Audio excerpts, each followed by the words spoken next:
You see, while Miss Mississippi sang, Miss New York used a plastic red cup. Yeah, guys, this is always a huge event in Vicksburg, and if you don't believe me, all you have to do is look at the front page of the newspaper. Very bizarre, Stephanie. That Jackson woman says someone slashed her tires and then left a note on the windshield of her car. Yeah, Darren, that surveillance video shows the gunman used a bag like this to stuff the cash in when he robbed the Dollar General store here on Highway 80. Neighbor right across the street from that house we showed you earlier says he did not escape storm damage. This tree fell from his neighbor's yard and landed straight on his front porch. You can see the damage. Take a look over here at some of the shrubs closer to this fountain. You can see where water has frozen on top. That current state law says if you're transporting students to and from school, those yellow buses are not allowed to go any faster than 45 miles per hour, 50 if they're on a school trip. But in order to do this interview, we're going to have to kick off our shoes. Thanks, David. Live at 5, a classic car heist caught on camera. It happened at a crowded gas station on Capitol Street. And Mississippi held its first ever tax-free gun sale this weekend, but not everyone was happy about it. Try Jesus, not gun. Back here at home, a Brandon shop still closed this morning after police say a woman may have blacked out and drove her truck into the store. Well, it was just a little boom. That boom was the elderly driver going through the front window. It happened at Julie's Boutique on Government Street Friday. That's right. It is 5:56 this morning. We're also keeping an eye out on Jackson's airport, where Miss Mississippi is getting ready to head to Atlantic City for the Miss America pageant. We have a crew there as she departs this morning. Megan, this is a really sad story, but take a look. Family friends gave us this photo here of Darius Willington. Now, that friend says Willington was on the football team, and he collapsed during track tryouts. That's right, Keegan. There's at least 3 boats right here on the water between the Spillway and Madison Landing, searching for that 53-year-old man that went swimming late last night, jumped off of his boat, and never came out of the water. And while we tried to shoot video for this report Wednesday, a box truck slammed into the bridge again.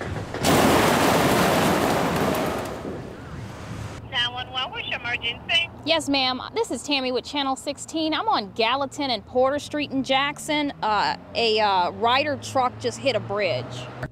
It takes almost my entire body up on one side. And then as you look a little bit further in, you can see where the tree is actually slammed up against this roof. This is cell phone video of the aftermath. Oh my. One woman barely escaped when this black SUV fell off a car carrier and smashed onto her car on Interstate 55. Take a look at what's left of this SUV after it fell off of an 18-wheeler and slammed on top of a Toyota Camry. And what did it sound like? Like D-Day or something. A 4,000-pound SUV falling at least 10 feet down into traffic moving at least 50 miles per hour. Before he left the scene, we flagged down the truck driver who lost that SUV from his trailer load. Tony Izagir says he's rattled, but he told us he's more worried about the woman in that smashed Toyota Camry car. I was more concerned of the lady. More concerned for the lady? My heart was pumping like you can't imagine. The truck driver says he was driving on Interstate 55 to take auction vehicles to Texas. Investigators say the truck's trailer was elevated too high. The Nissan Xterra on the top of the trailer slammed into the bottom of the bridge. What happened? It was not low enough, and I guess when it hit, since I didn't have cars in the back, so it just blew out. Did you know that the truck fell off? I heard the pop. Yeah. Did you feel like the bridge wasn't high enough? No, the bridge was high enough. Okay. It was my fault. Okay. Yeah, it was my fault. I didn't lower enough. Traffic backed up for miles on I-55 while police did their investigation. With wall-to-wall traffic, it took more than an hour to clear the crash site. State police say no one was inside of this SUV when it crashed on top of that Camry, but take a look at the Camry. They say that a female driver did have to be transported to the hospital for her injuries. In Jackson, Tammy Estwick, 16 WAPT News. A new bill at the state capitol says school buses need more speed. This month, the House passed a bill that would allow bus drivers to go the speed limit. Wait, What? School buses are not permitted to run over 50 miles an hour, regardless of where they're going. That current state law says if you're transporting students to and from school, those yellow buses are not allowed to go any faster than 45 miles per hour, 50 if they're on a school trip. That means if a bus is going the highway speed limit on Interstate 20 or 55, they are breaking the law. Drivers we talk to say it's hard on them. You got to keep it, when you get on the interstate with these buses, if you don't, they'll run over you. The penalties are stiff. Get pulled over and you not only get a fine, but you could lose your license. Representative Ken Morgan says a bus driver from his district brought the law to his attention, and he thinks it's outdated. Basically, all we're asking for in this bill is to go back to whatever the posted limit is. I think that the average parent in Mississippi today would fall out if they knew that their children are going to be allowed to be transported on these buses. Representative Ameria Scott says she thinks the bill is a bad idea, and she says she voted against it. Now, our children would be out here without seat belts on, going whatever the speed limit is. If they're out there on Highway 49, 65. If they're out there on Highway 59, 75. When we asked one mother, she had mixed emotions about the idea of faster buses. Well, I don't really think that's too bad if the bus drivers are responsible. But she changed her mind when she thought about buses driving that fast without seatbelts. That big of a vehicle and going so fast, the bumps and that is still a concern from parents. So if you voted today, what would you vote for? I probably would vote no. What about some of the buses that don't have seatbelts? I don't have seatbelts on my bus anyway. You don't think that's kind of dangerous for the kids? Maybe they'll sit down. No, they shouldn't. Not with our kids. So when do you think we might get to the seatbelt portion of this? I feel like it may come up during the session. Representative Morgan says they haven't seen everything that the House and Senate are working on this session. But he says there's a good possibility someone will come up with a companion bill on seatbelts. In Jackson, Tammy Estwick, 16, WAPT News. Imagine this, a water bill for one house in one pay period, $1,700. Another family brought us a bill for $6,000. My husband opened it up and went into shock, and then he showed it to me, and I went into shock. The WAPT employee with this bill told us he knew water rates are supposed to go up, but from $200 to $1,700 seemed a little drastic. The question we have basically is, who's accountable for this bill?